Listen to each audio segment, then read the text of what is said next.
Iran ने पकड़ा Israel की मोसाद का जासूस, फिर जो सजा सुनाई, सदमे में ट्रंप। दोस्तों, मिडिल ईस्ट की आग अब सिर्फ जंग नहीं रह गई, ये अब खून का खेल बन चुकी है। और इस बार ईरान ने ऐसा फैसला सुनाया है जिसने पूरी दुनिया को हिलाकर रख दिया है, क्योंकि ईरान ने सीधे इजरायल की खुफिया एजेंसी मोसाद के कथित जासूस को पकड़कर उसे मौत की सजा सुना दी है। और यह सिर्फ एक खबर नहीं, बल्कि एक खुला ऐलान है कि अब ईरान किसी को भी नहीं छोड़ेगा, चाहे वो कहीं से भी क्यों ना हो। ईरान ने जिस शख्स को सजा दी है उसकी पहचान कुरोश किवानी के तौर पर हुई है, और आरोप यह है कि वो मोसाद के लिए काम कर रहा था और ईरान के बेहद संवेदनशील ठिकानों की जानकारी और तस्वीरें इजराइल तक पहुंचा रहा था।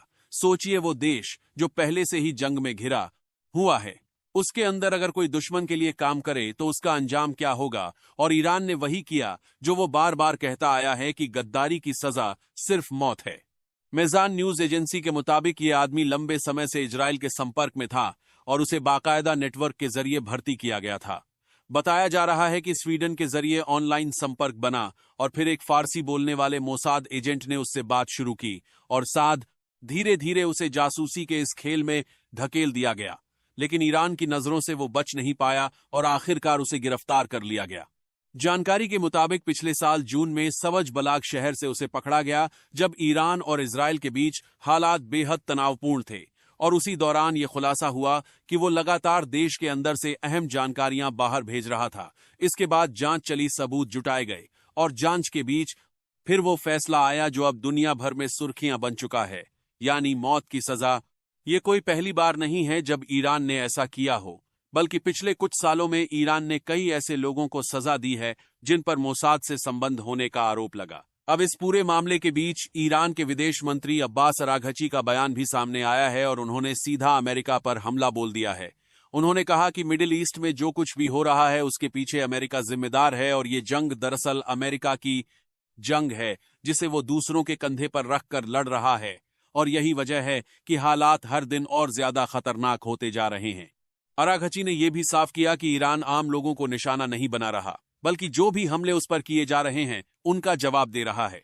यानी ये सीधी चेतावनी है कि अगर ईरान पर हमला होगा तो जवाब और भी खतरनाक होगा। और इस बार ईरान किसी भी दबाव में झुकने वाला नहीं है, चाहे सामने अमेरिका हो या इजराइल। सबसे बड़ा धमाका तब हुआ जब ईरान ने स्ट्रेट ऑफ हॉर्मुज को लेकर भी इशारा दिया और कहा कि आने वाले समय में इसके लिए नए नियम बनाए जा सकते हैं। यानी दुनिया की सबसे अहम तेल सप्लाई लाइन अब ईरान के कंट्रोल में, और अगर यहां नियम बदले तो पूरी दुनिया की अर्थव्यवस्था हिल सकती है। ये सिर्फ चेतावनी नहीं, बल्कि एक बड़ा स्ट्रैटेजिक मूव है। ईरान ने यह भी साफ कर दिया है कि अभी कोई सीज फायर नहीं होगा और ये जंग अभी बस शुरू हुई है और इसका असर हर देश पर पड़ेगा, चाहे वो अमीर हो या गरीब। यानी साफ है कि ये लड़ाई अब सिर्फ दो देशों के बीच नहीं रही, बल्कि इसका असर ग्लोबल लेवल पर देखने को मिलेगा और आने वाले दिनों में हालात और भी ज्यादा बिगड़ सकते हैं। इस वक्त हालात ये हैं कि ईरान लगातार इजराइल और अमेरिका के ठिकानों पर हमले कर रहा है, वहीं इजराइल भी लेबनान में लगातार कार्रवाई कर रहा है और पूरा मिडिल ईस्ट बारूद के ढेर पर बैठा है।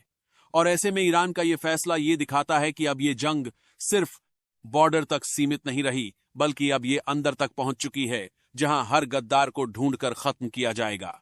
दोस्तों, आपके हिसाब से ईरान ने इजराइल के इस जासूस को ये बड़ी सजा देकर सही किया या गलत? कमेंट में जरूर बताइएगा। धन्यवाद।